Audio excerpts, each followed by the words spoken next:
Predicting motion with constant acceleration is another idea that, or another concept that's really important in this unit.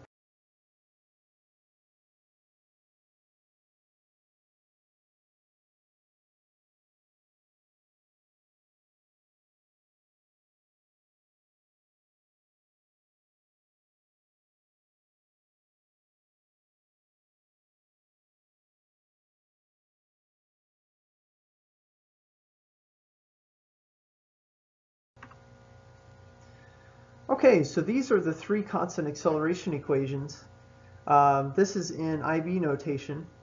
This is in normal notation that you would see in the Giancoli or Holt book. And so if you look on your equation sheet, that's going to be the best thing. If you take your equation sheet out for the rest of this tutorial, that would be good because you'll have all three of these. You'll have each of these equations already, and you'll need those throughout this tutorial.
Okay, so we're going to start out with the first problem here, where a plane is landing and is touching the end of the runway with a speed of 130 meters per second.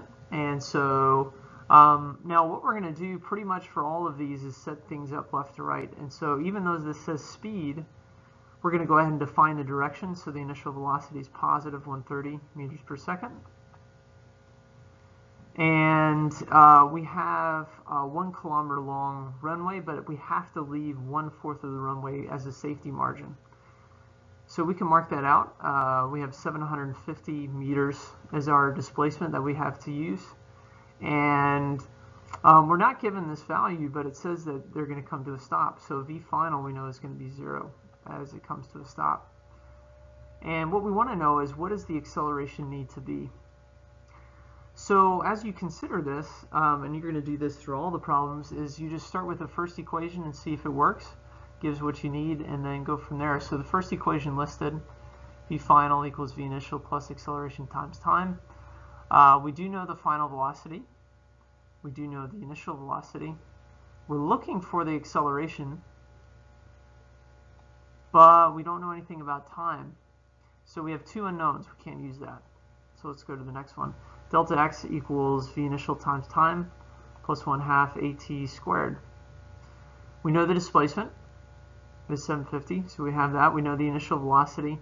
Again, we have the problem with time. So we don't know time or acceleration, can't use that one. Okay, if we look at the last one, V final squared equals V initial squared plus 2a delta x. We know the final velocity, so it's good. We know the initial velocity. We're looking for the acceleration. Oh, and then we have displacement. So acceleration is the only unknown. Therefore, we can use this equation to be able to figure out the acceleration. So when we work this out, we have all our givens.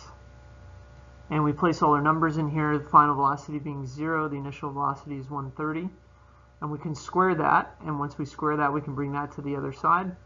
So we have negative 16,900 equals 2 times A times 750. We can multiply 2 times 750 and then divide both sides by 1500. And we get an acceleration of negative 2.7 meters per second squared. And that should make sense because the acceleration is this way, velocity was this way, and it came down and slowed down to a stop.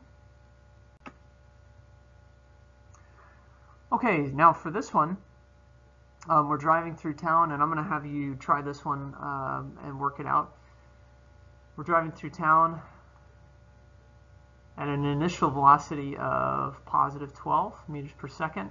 A ball suddenly rolls out in front of us, and we apply the brakes and decelerate at negative, well, it doesn't say that, it says decelerate, so decelerate means the acceleration is this way, negative 3.5 meters per second squared. That's our acceleration. And we have our initial velocity here, and we want to know how far do we go before stopping. So how far would be displacement.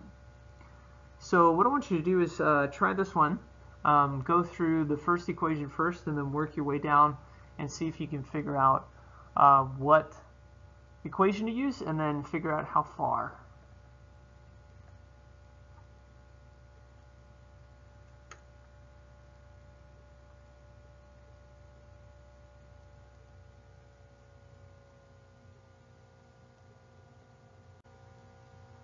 Okay, so we should get for this one 20.57.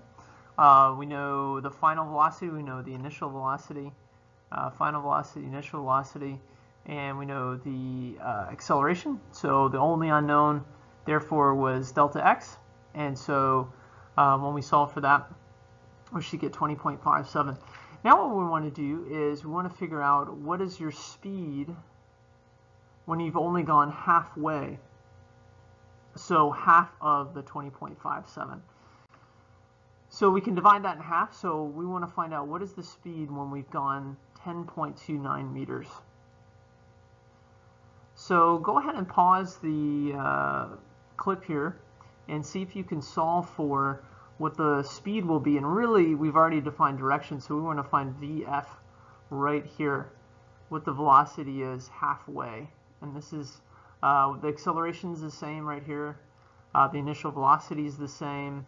And so see if you can do that. So go ahead and pause it and then see how you do.